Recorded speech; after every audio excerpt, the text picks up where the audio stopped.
It's time for Cutting Edge Consciousness with Freeman Michaels and Barnet Bain. Thought-provoking discussions and bold ideas from the edge of possibility. And welcome to Cutting Edge Consciousness. Freeman Michaels here with my co-host Barnet Bain. Hey, how do you like our new studio?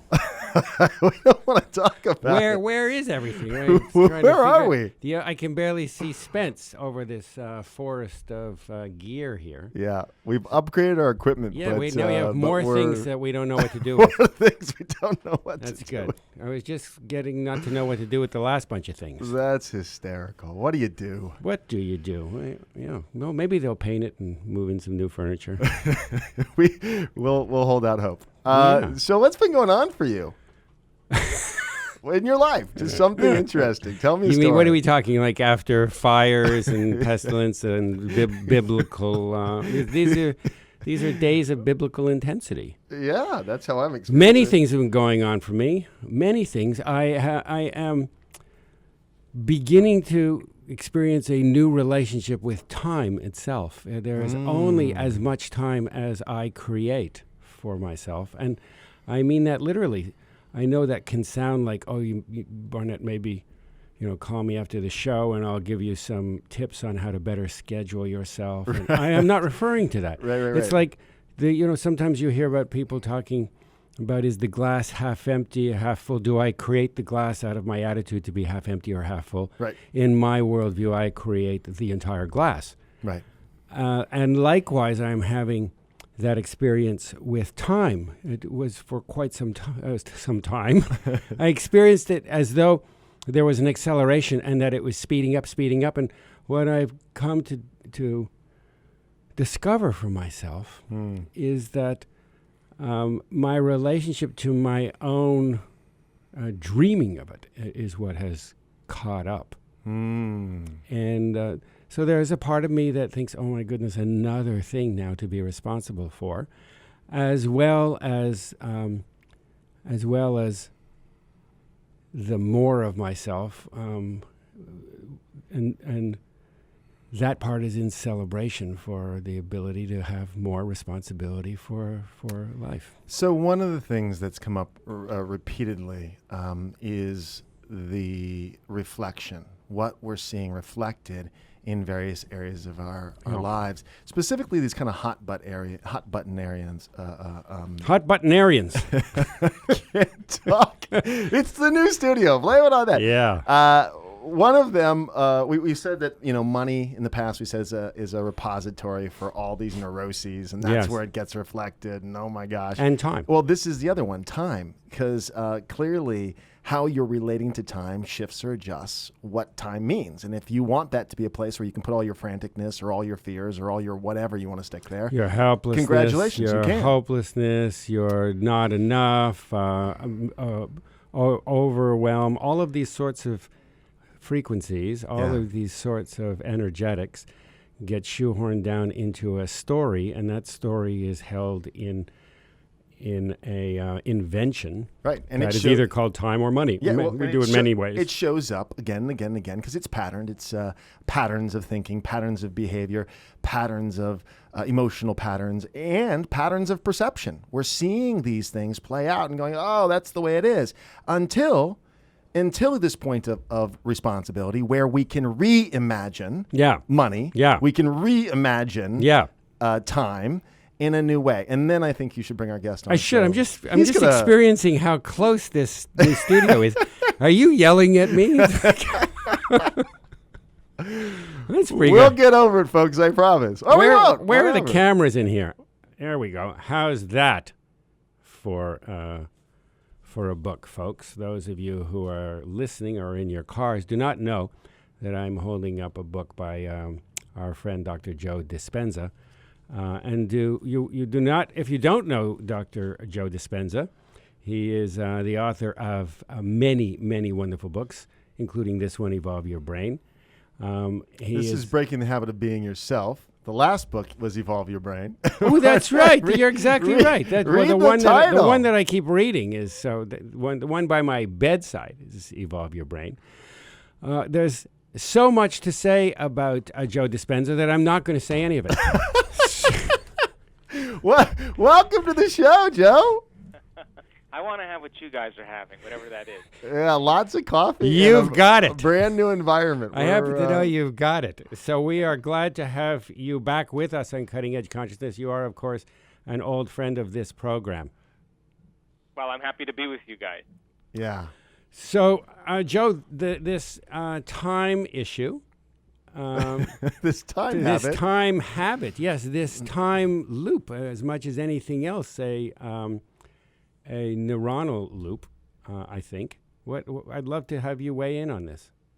Well, I mean, Einstein said time and space are not conditions in which we live, but modes in which we think. And really, for the most part, everybody says that time is speeding up, but I think really what's happening is more things are happening in a shorter amount of time. And because time is viewed as a linear process, then we make up stories about time. And the biggest story we make up about time is based on the emotional state of being called lack. And you guys were talking about lack of money or lack of time, but it really is based on the concept of lack. There's never enough. So we fit in the concept of time, which is really eternal, into a state of being called lack. And that lack then is how we perceive and see how time functions. And so then the unconscious, subconscious belief and thought that we have that's running behind the scenes of our awareness is that there's never enough time. But you can change that neural network into a different neural network that's something like, I live in no time and I accomplish everything. Now that's a different set of circuitry in your brain, and it means that you have to lay down the very thing that you've used your whole life to get what you want for something greater to happen. And when you start viewing time as something that's nonlinear and something that's a little bit more synchronistic, then your world gets a little bit different. But if we're viewing it from that place of lack, then we'll keep reaffirming that emotional state, and of course, our outer world and our inner world will match perfectly. Now this is brilliant, and I love it. The challenge, I think, and I want to harken back to the last time you were on the show, because we covered so many amazing pieces of the puzzle, at least from your perspective, and I know that for Barnet and I, we share a lot of that perspective. One of the things about the reimagining is that by its very nature, whatever's on the other side of, let's call it, our present perception, we can't see clearly because it's on the other side of our perception. It's something that we haven't yet discovered or uncovered. Modulated for. Yeah, and we talked last time about sort of topping out in terms of capacity. We can have a sense of something we're going for, but we can't really embody it until we're sort of there, as it were. So the work is to. This is my impression. I don't want to put this, but it's sort of like we're aiming, right? We're aiming and adjusting, but because one of the things you said last time, Joe, which was brilliant, is it's never what you think it's going to be. I mean, you can't, because again, the imagination is so structured, right, that we can't see it from here, or because we'd be playing in a small box. The box itself is the limitation. So to get on the other side of the box, what we've got to do, from what I understand of your work, is sort of aim in the direction of knowing that we don't know what it's going to look like, right? Right. So I think, this is a great conversation, because in the process of creation, there's a very delicate balance between intention and surrender. Intention is getting clear on what you want, and the more knowledge you gain, the more, and every time you learn something new, you make new connections in your brain. So you read some really wonderful books about time, space, and space-time and alternate universes, and you begin to fire and wire new circuits in your brain. Then you can start to think about what's possible in terms of consciousness. And what you're doing is you're turning on the forebrain, the frontal lobe, the seat of the conscience, the seat of the you and the me, and you begin to speculate, and you begin to plan, and you begin to contemplate possibilities. And that contemplation process is the building process neurologically. And as we begin to install the neurological hardware in our brain, if we keep reminding ourselves of it, we begin to lay down the nerve fibers and tracks that reflect a new level of mind. Now, that's only half of it, because intention is getting clear in what we want. The next step is surrendering to how it's going to happen. In other words, The moment we try to figure out or try to analyze how it's going to happen, we are viewing it from the lens of the past. Right. We're viewing it from the old circuitry in the brain and the old emotions that are a reflection of past experiences. Now, that process of surrendering literally means that we have to trust in an outcome and leave it up to a greater mind to organize it in a way that we would never anticipate. And when the surprise, the newness, the novelty, the unknown appears in front of you, the brain loves surprises. You never forget that experience, because in the midst of that new event, everything you're seeing and smelling and tasting and feeling and hearing begins to reorganize the circuitry in your brain, and the emotion that you feel wakes you up from the slumber of this routine life that we live. And the moment you feel differently inside of you, you become more awake and more aware, and you begin to correlate the changes you made inside of you with the events taking place outside of you, and that event in and of itself is called the new memory. Wow. So this involves a reframe of how we are fundamentally socialized by our world to fix things. We come in as infants, and are we getting enough? No fair. His piece is bigger than my piece. And then we get put on a few years, and we add a few experiences, life experiences, and it moves into, am I good enough? Do I have a good enough car? Do I have good enough hair? Do I have a good enough job? Always seeking to kind of compensate for this sense of lack that I heard you refer to earlier. And that is that seems to be the primary driving force of much of the culture. How can I overcome the cards that were dealt me? Marry the right girl, lose the weight, get the right job. It is still all about lack. So you're referring to a completely new reframe that has to do with setting a sense of vision and having the maturity and the seasoning and the ability to put in the clutch, suspend having to look to the past for outcomes, and surrender to mystery. Yeah, and I think that's the exciting part about life. I mean, if you think about when you were a kid and you were going on a field trip, you know, that one morning when you went on the field trip, you woke up before your parents woke up, and you were dressed and you were ready to go.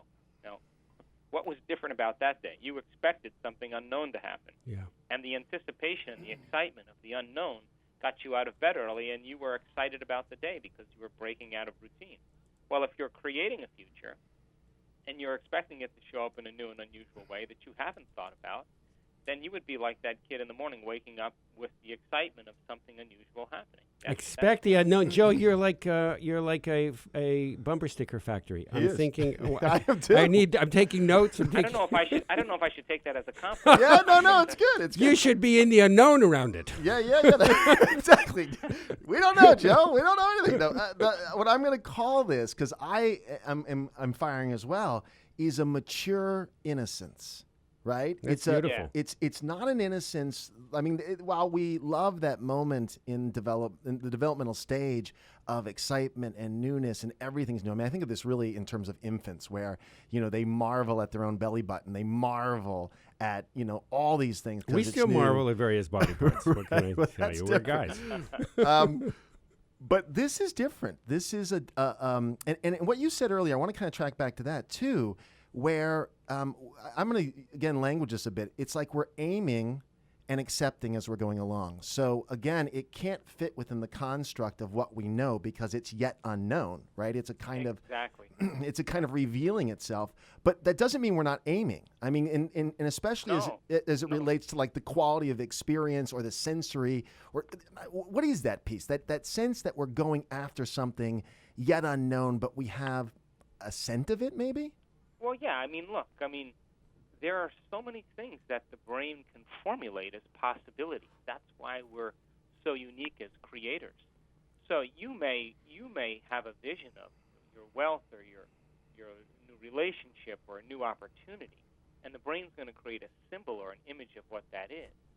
But the how and the when, if we leave that up to something greater, and the moment we try to start to force and control the outcome, we just return back to the old self. Yep. The new self already is being it and is trusting in the unknown. They're too busy being it. The moment they start analyzing, they just return back to the old mind. So is a kind of an interesting quandary, because it literally takes stepping out into that place where if you've created a future and you're trusting in that outcome, you're living as if your prayers are already answered, and you're opening up to possibility. But we've been conditioned by our environment, based on what we were just talking about, is to protect ourselves for the worst case scenario. Get ready for something bad to happen. At least when it happens, you'll be prepared. Well, that's what the very thing we have to lay down for the unknown to happen. So it's kind of a little dichotomy. Your problem is you think you have a problem. The problem is, because again, and Barnet, you've said this many times, it's structured imagination, is that we're working within the four walls of what we've been kind of conditioned to believe. Well, we keep throwing the what we see in the rearview mirror. We throw it ahead and pretend it's over the horizon. All right, listen, we need to take a quick break. All right, so let's do this. When we come back, I want to talk more about this, what I'm calling mature innocence, and how to develop and foster it. But we needed to pay some bills, so let's do that. And when we get back, we will discuss that. So stay with us here on Cutting Edge Consciousness.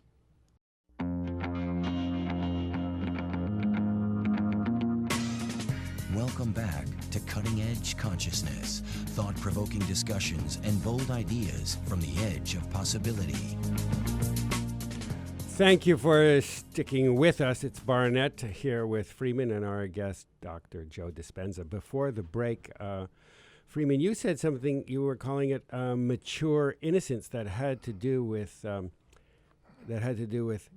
moving forward, eyes wide open, with an intimacy, self-knowing about the past that we've threaded, and able to put the clutch in on that so that we can move with freshness into the unknown. So I want to ask you, Joe, is there some sense of, well, really a whole new palette of senses with which and by which and through which to become more and more intimate with the unfolding unknown? Well, I think the hardest part of all of this really is making the time to experiment with it, to make time out of your day to sit down and say, okay. I mean, I believe very simply that your personality creates your personal reality. That's it. And your personality is made up of how you think, how you act, and how you feel. So the present personality who's listening to this show has created the present personal reality called their life. So which means if you want to create a new personal reality, then you have to begin to examine the thoughts you've been thinking that are connected to the past and decide if you want to continuously put your energy behind them and choose new ones and fire and wire those thoughts into your brain. Plan your behaviors and begin to think about a new way of being. And then think about what emotions you want to teach your body to experience ahead of the actual event. I think that most people try to create a new personal reality as the same personality. It doesn't work.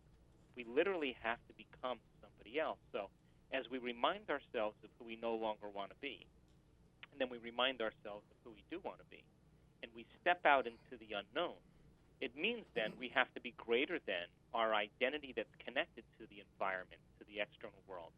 We have to be greater than the body and its habituations and its emotional addiction. And we literally have to transcend time. And if you can maintain that modified state of mind and body your entire day, get ready, because something unusual is going to happen in your world. That's the law. So I think the hardest part about change is not making the same choices you did the day before, because the moment you make the same choice, you're back in the same reality. And so most people then, when they start feeling uncomfortable, they step out into the unknown and they don't feel like themselves any longer.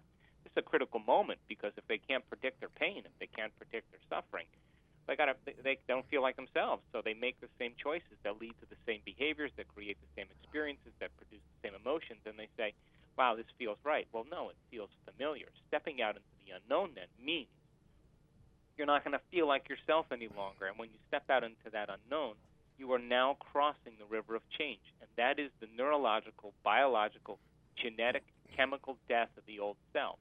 But if you're crossing into the unknown, and most people don't like that feeling, then I would say then if you can't predict your future, the best way to predict your future in that unknown is to create it. Now you're starting to step out and becoming a quantum creator in your life. I love this quantum creator because my sense of it personally is, to the degree I can get into the quality of experience I'm going for, the sense of what I want to create, and then go out in the world literally looking for it. So, it's almost a conscious projection. It's almost as if in the science project, the observer or the person who's creating the experiment in and of itself is affecting that which is being experimented. Because as we know from the quantum perspective, the observer has a heck of a lot of influence on that which is being, examined. So, okay, well, go ahead. I don't mean to interrupt you, but so then the question is, are you observing your life from the same level of mind? And right. If you're observing your life from that same level of mind as the day before, in anticipation of the same events occurring from the day before, then you're collapsing infinite waves of possibility into the same patterns of information called your same reality. Okay, so now I want to shift this conversation slightly. Barnet, you're going to have to help me out with this because I'm going to take a big leap. We had Jean Houston on last week, and something she said really struck me. There were two ways, she said, of approaching something that we were discussing. One was to pathologize it, and the other was to mythologize it. And Barnet and I have been chewing on this all week because I feel like the pathologizing, again, is sort of what we were talking about before, which is we're trying to fix it. The mythologizing it is finding a frequency, and we've used that language before with you, Joe, that is sort of universal and yet deeply personal in the sense that it's our own sort of mythic journey, if you will, and sort of tapping into those threads, maybe even the archetypes, the energies. And because, again, in pathologizing, we're back to what I said in the beginning of this segment, which is your problem is that you think you have a problem. So, how to get there from here, that's the big question, because here in the definition of it has its limitations. So if it's beyond our present perception, what are the threads to get there? And I love Jean Houston's input, which it could be to tap into sort of the mythology and follow the storylines or the threads beyond where we are into something that's more universal. Does that resonate with you? It's the only way that it can be done. You can't do it by yourself, because by yourself, you'll keep returning back to the idea that you think that you have all the control in creating your reality. And what most people forget is that there's a dance between the unseen, invisible field that exists beyond time and space, and you are a projection of it. And then the only way you can create is to get beyond your identity, get beyond your body, get beyond time, get beyond the environment. And when you do, you walk through the door to the quantum field. And the experiment is your life. That's what we're experimenting with. And thoughts are electrical and feelings are magnetic. And how you think and how you feel broadcasts the signature into the field. So your job then is to experiment to see if you can create something unknown in your life, and that you can begin to empower yourself by your own efforts, but to not get so attached to the outcome that you get in the way, that we have to surrender to something greater. And there's a physiology to tickling. You can't be tickled if you know where you're going to be tickled and when.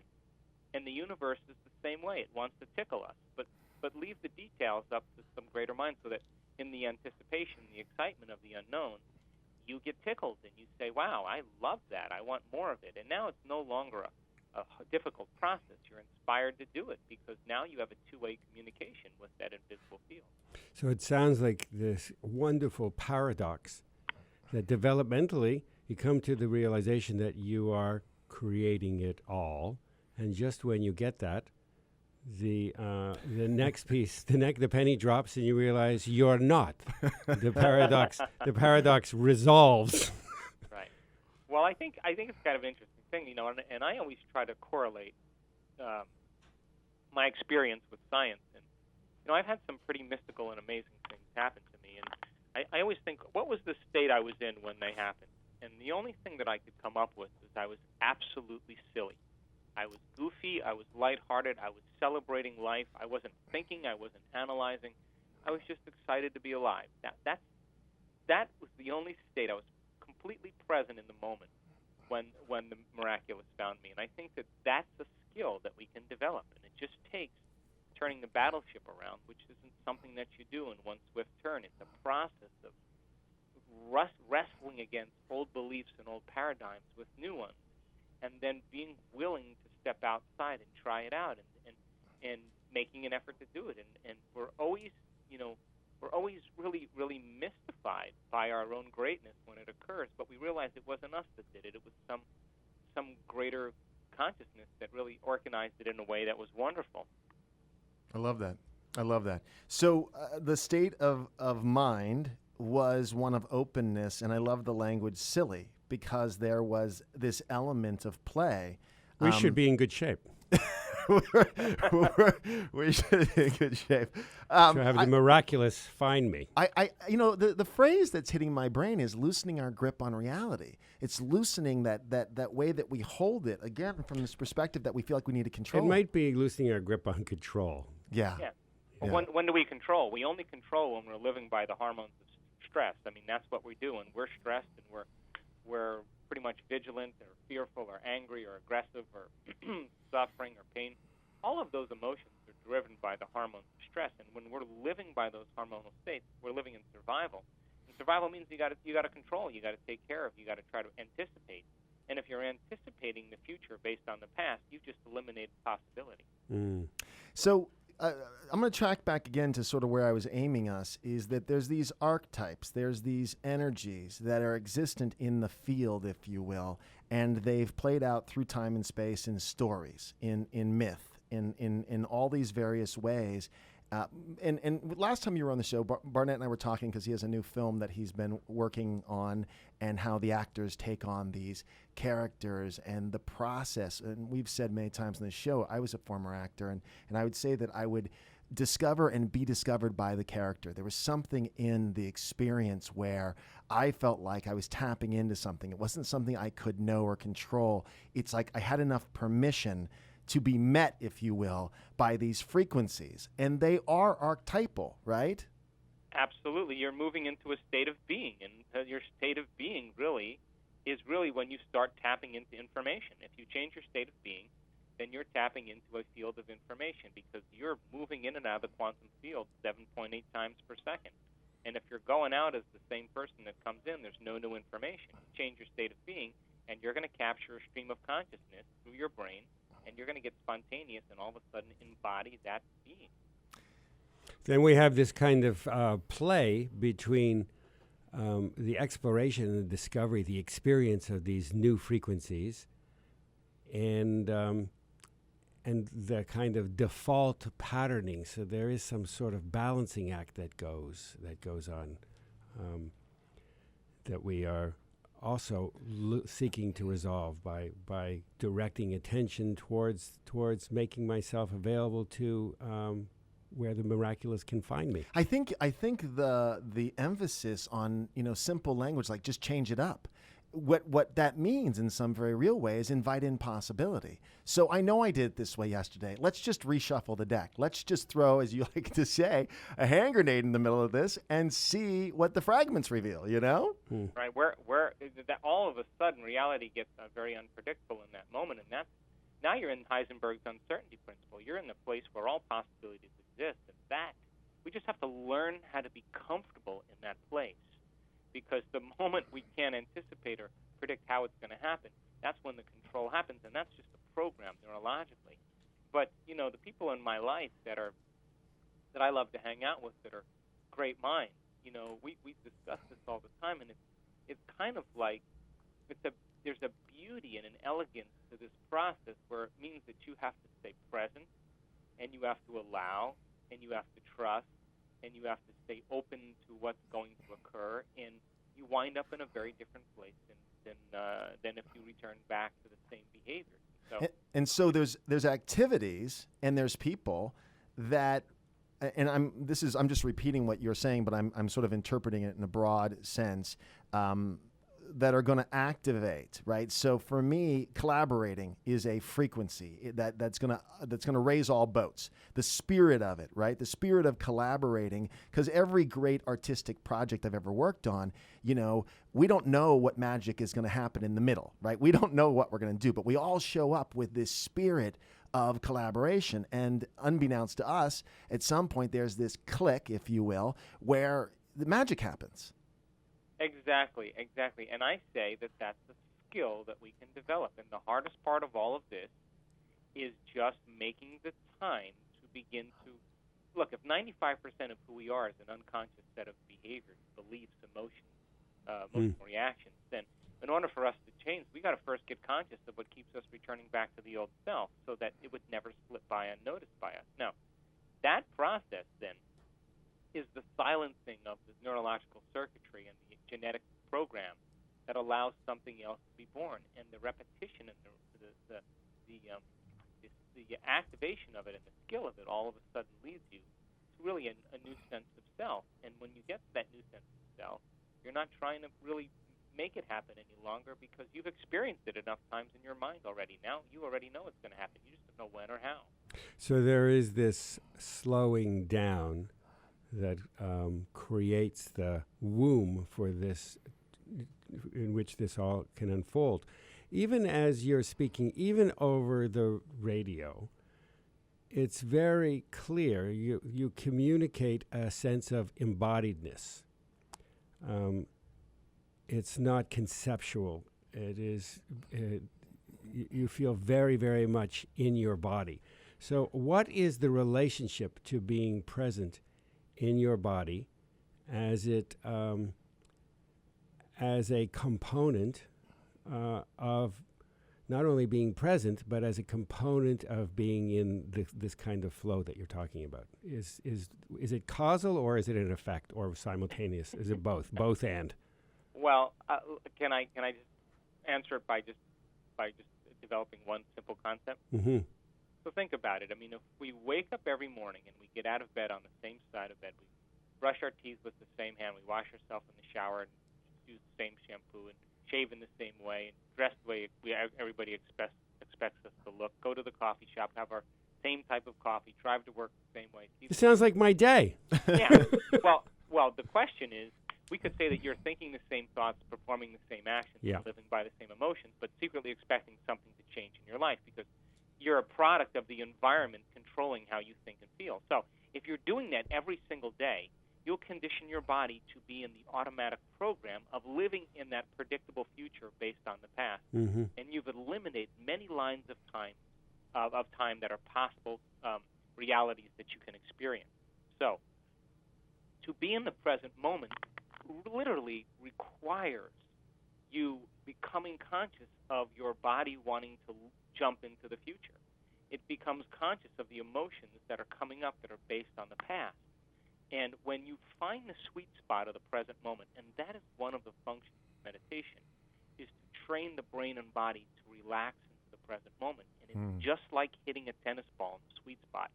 There comes a moment where the body acquiesces to a new mind, surrenders, and no longer is anticipating the future based on the past. That moment is when you literally forget about who you are. You become pure consciousness. And in that moment of no time, you are in all time. That's where you have all possibilities existing. Now, that takes an enormous amount of awareness. It takes an enormous amount of practice. But when you free the body from the chains of those emotional addictions that keep us connected to the past, there's a liberation of energy. And that liberation of energy literally is the body going from particle to wave, from matter to energy. And that liberation is called joy. It is a release, and the body starts trusting the present moment more. So then you get up from your meditation, you get up from your internal process, and you're relaxed into your body because it's in the present. You're less prone to predict the future or try to figure it out, because you're very happy with the fact that you overcame your own program and you relax into the present. Now, that's only something that we can talk around. It just takes someone's willingness to really experience get beyond, to experience it. That's where. So we that's have where it gets exciting. we have very little time left in this edition of Cutting Edge Consciousness, but we do want to know, Joe, what you are up to. I know you're in the Southern California area, and we'd love to hear, our listeners would love to hear what you're up to, where we can find out more about where you are, what you're doing. Or the what's website, the best coming up. website to find where you're going to be next. Yeah. Sure. I'm going to be in Anaheim on Saturday night at the, I think it's I can't remember the Learning Light. Is that what I think that's what it's called? And then I'll be at the Westlake Village on Sunday, and the Learning Light Foundation on Saturday from 7 to 9, and then on Sunday I'll be at the Westlake Village doing a workshop at 2 o'clock from 2 to 4:30. So the website's drjoedispenza.com, and that's where most people can find out my events. Great. You can also, folks, you can follow Joe's whereabouts by clocking into cuttingedgeconsciousness.com. And we'll have a link to this. Thanks so much, Joe. It is always a joy to have you, always a head scratcher, and we are just incredibly grateful. We're still looking forward to that bottle of wine. Yeah, that's coming. I think we're up to 2 or 3 by now. I think we're up to a case, but I know that it's happening, and I know that we're all spending some time together in October. And for those of you listening, stay tuned. We'll spend a little time wrapping up after we come back from this break here on Cutting Edge Consciousness.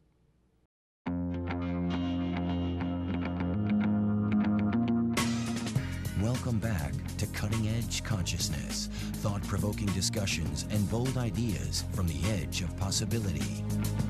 And welcome back to Cutting Edge Consciousness. Freeman Michaels here with Barnet Bain. Just got done talking to Dr. Joe Dispenza, the author of Breaking the Habit of Being Yourself and many other great works. Things. Wow. The author, the dreamer of many, many great dreams. I mean, Joe would say, you're either dreaming or you are being dreamed. Dream your own dream, or you will be dreamed by the default dreams, by the dreams of others. Well, and there's a discipline to getting still, getting present, and really becoming comfortable. You know, the language is building a body. He didn't say this precisely, but it's the body that can be trusted, right? Where the body can trust the present moment, right? I think, and I don't want to put this on him, but so many of us are, at least I'll talk about my own experience, the trauma, right? The ways that my primary, my personality, what we've called the adaptive personality, is in large part built out of defense. It's a way that I learned to defend myself, be safe, whatever. So this slowing down process and becoming present so that our bodies can trust the present moment. That's a powerful distinction.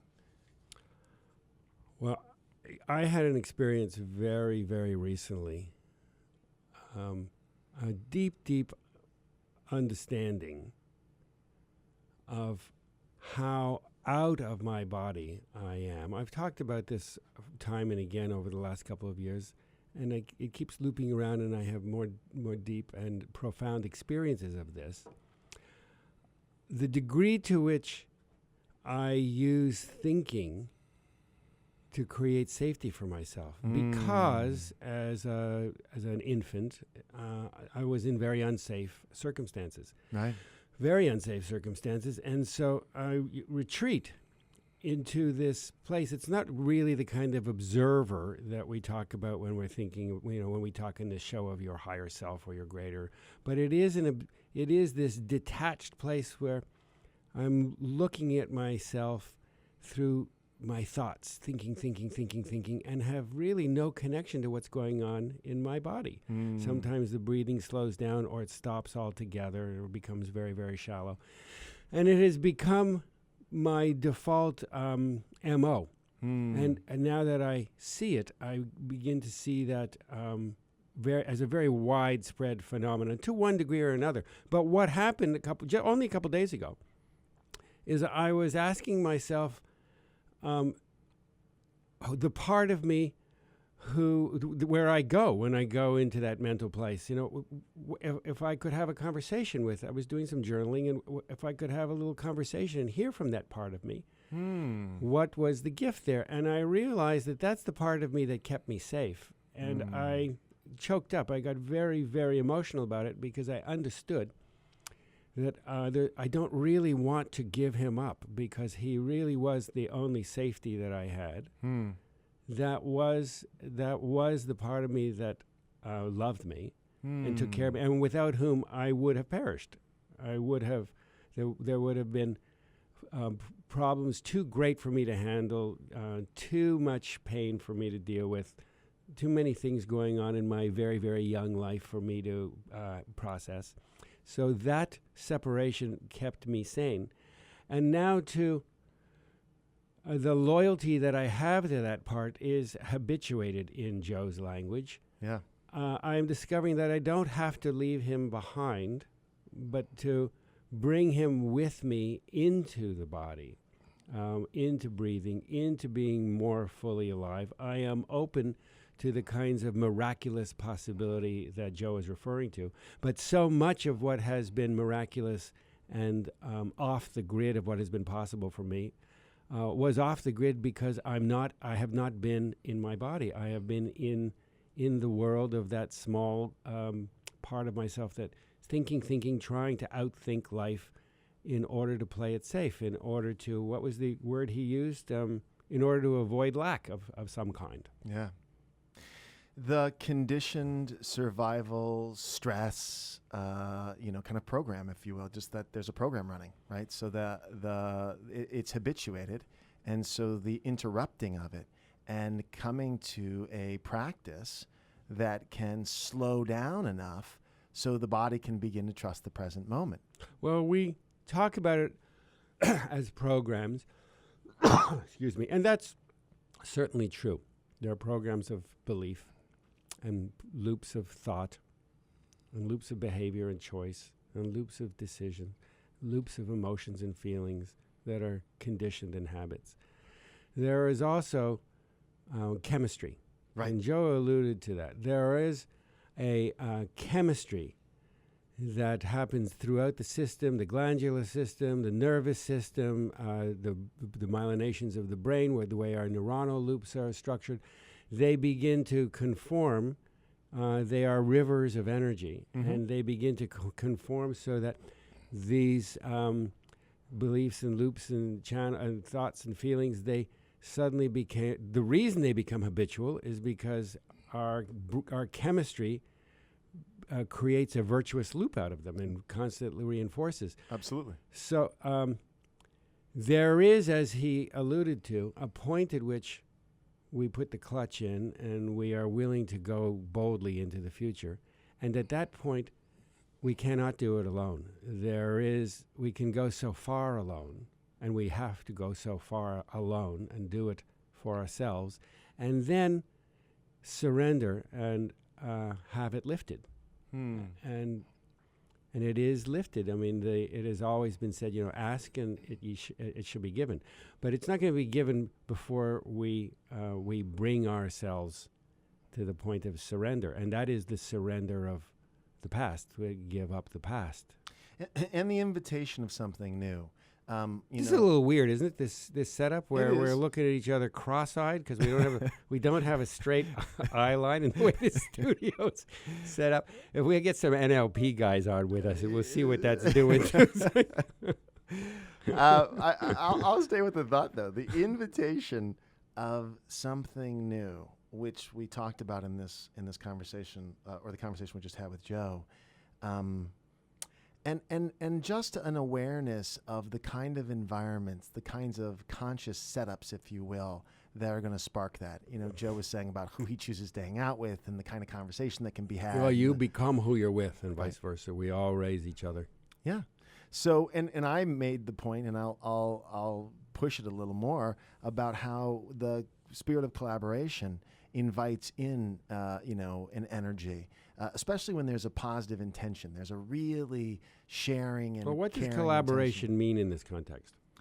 It's kind of like I can only go so far, that where other people have expanded in particular ways or they have different life experience, it increases my own. It helps me to move into these other frequencies, right? Other people can represent that for me. That helps me expand. So certain people come in and there's something very attractive about them, and there's something to be learned, and there's something exciting. And so they represent perhaps a part of me that I've had glimpses of, but that is more embodied for them. That's more part of their box, if you will. So you're saying community. You're talking about Sure. establishing a sense of community and and an open heart. I'm and actually an talking about open a mind. creative process. So look, it's happened the most in creative projects where I'm with other people and we all have this great thing we're trying to accomplish or wanting to accomplish or intending to accomplish. And we get very intentional about it. We all start sharing and contributing gifts and all boats rise. And to the degree collectively we know there's an element of mystery. We're inviting it in. I mean, getting on stage with, 6 or 7 or 9 or whatever number of other actors with this script. And every time, it might be Hamlet. It might be something that's done gazillions of times. But the uniqueness is the magic that we all bring to it. And the lines, they don't literally change, but they change in tone and in context and in substance based on who the heck's delivering it and what the agreement is of the folks in the room or on the stage. So, that magic is powerful. Or the awareness of what, it has been put this way, where 2 or more are gathered. Yeah. And that two or more may include you as a friend in the physical. It may also include relationships with non-physical experiences of energy and consciousness and awareness. In my meditative experiences, those are very, very crowded worlds. Love is not lonely. Right. There are ample supply of friends and infinite supply of friends. The biblical references, which is, it's funny because you actually started in the very beginning saying the biblical, making some sort of biblical reference. As a mythology, going back to what I started with what Gene Houston had said last show, the biblical and the Jesus story represents a powerful mythology that lots of people have tapped into. And that's the 2 or more gathered and the archetypes of, I don't want to call them characters because I don't want to demean them, but they are, sort of characters in archetypal sense in the Bible stories, right? And that's a powerful metaphor, very popular metaphor. They offer, when we have the eyes and the ears, when we see with the eyes of our heart and hear with the ears of our heart, when we're able to penetrate the mystery of these stories and legends and myths, and we, at the level of the archetypes, they offer us a guideline. They become maps of certain sorts of energies that we can own, of loyalty and of willingness, of humility, of in the Jesus story, of the ability to have compassion and forgiveness. These frequencies that are modeled and that live inside of these stories, they are maps for us to be, not simply to follow, but to become. And then our worlds change. Then out of a relationship with those kinds of energies, we are, in Joe's language, rewiring and refiring neuronal structures. And when you change the modulators of your brain, of your being states, of your perceptors, your reality entirely changes with it. I think we've run out of time. I say that every time. You're wrong. I'm always wrong. So there you have it. We have 3 minutes. I think that's right. Fantastic. That's but great. let me come back to this, because one of the things that is really interesting to me, and we touched on it last show too with the archetypes, and that in the 12 apostles you have archetypes, and in the great stories, the Arthurian legend with the round table and the various archetypes around the table and extending out with Guinevere and Merlin and so forth and so on. And these kinds of themes, and I know you love this material, so I'm really just kind of lining this up for you, though I know we're probably not going to get to it entirely. Well, we can get to it another time, but you're right. I mean, you look at the various knights that sat at the table round, they each were representatives of very specific frequencies, and one was not elevated over the other. They all worked in a synergy. So you had gallantry and humility and chivalry. You had loyalty. There were all of these qualities that each one of these knights exemplified. Now, they had all of the rest. as we all do, or all have the potential to exhibit. But one was, in each night, one frequency was most expressed. And at the round, the idea was, the powerful communication is that we can use these things as a map in order to create a certain kind of balance for ourselves. And we can track it. So one of the things in my experience is, again, playing a character, it's sort of like feeling into the frequency. And at the feelings level, it becomes real. So, while I'm not dismissing the thinking mind, it's fine, it's limited. And there has to be a marriage of the thinking and the feeling. And in that... The feeling mind is also limited. Right, of course. No, the two blend together. Yes, and it's somewhere in between the connection, in between the thinking and the feeling, there is this still gap that Joe referred to. And it is from that still place between the thinking and the feeling, we go back and forth, that revelation bubbles up.